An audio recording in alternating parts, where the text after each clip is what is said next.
বিসমিল্লাহির রহমানির রহিম। আজকে আমি ডিমের রেসিপি শেয়ার করব। আমি এখানে দুটো ডিম ভেঙে নিয়েছি।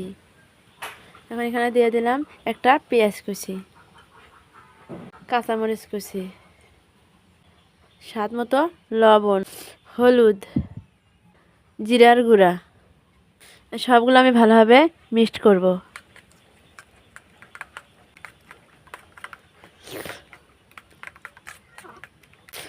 ডিমটা ভালোভাবে আমি এখন ফেটানো আছি।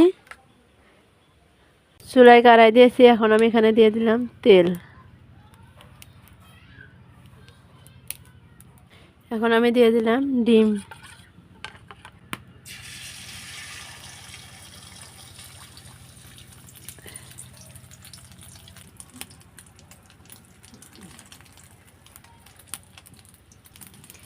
ডিমটা এখন আমি ভালোভাবে হোল্ড করে নেব। ডিমটা যতটা সুন্দর হোল্ড হবে ততটা দেখার সৌন্দর্য আসবে।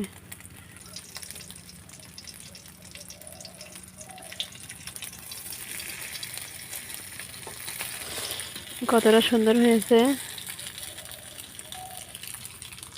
এখন এখানে আমি এটা কেটে নেব এভাবে।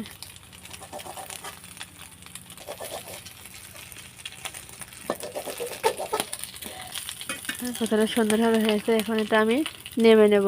বাকি আর একটা ডিম ভেজে নেব। এভাবে আমি আর একটা ডিম ভেজে নিলাম। কড়াইতে আমি কিছু তেল দিয়ে দিলাম। আমি বড় সাইজের একটা আলু কেটে নিয়েছি। আলুটা আমি এখন লাল লাল করে ভেজে নেব।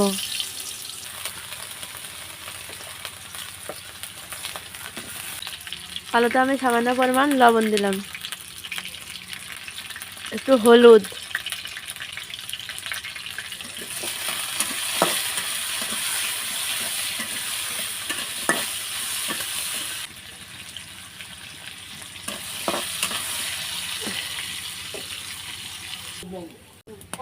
আলুটা ভাজা হয়ে গেছে। এখন আমি এটা উঠে নেব।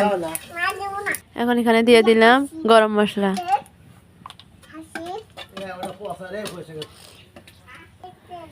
এখন এখানে দিয়ে দিলাম আমি রসুন, আদা, মরিচ আর পেঁয়াজ বাটা।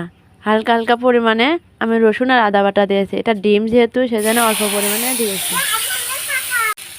এটা হালকা হালকা আমি ভেজে নেব। লবণ, হলুদ, জিরা, ধনিয়ার গুঁড়া, শুকনো মরিচের গুঁড়া ভালোভাবে আমি কষে নেব। আমি এখানে 1 ডাবু পানি দিলাম। ভালোভাবে মশলাটা কষে নেব। মশলাটা ভালোভাবে কষা হয়ে গেছে। এখন এখানে আমি ভাজা আলুটা দিয়ে দিলাম।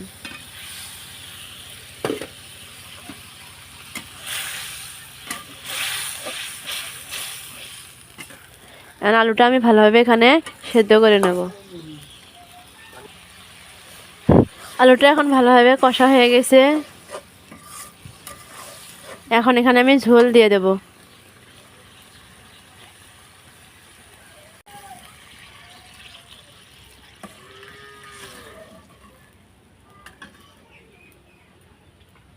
আগে যে আমি ভেজে রাখছিলাম ডিমগুলো, এখন সেটা দিয়ে দিলাম।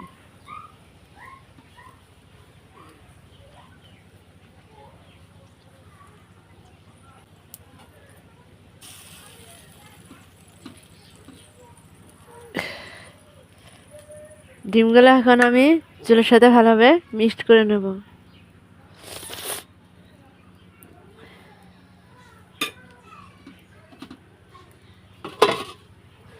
এখন আমি 10 মিনিটের জন্য ঢেকে দিলাম।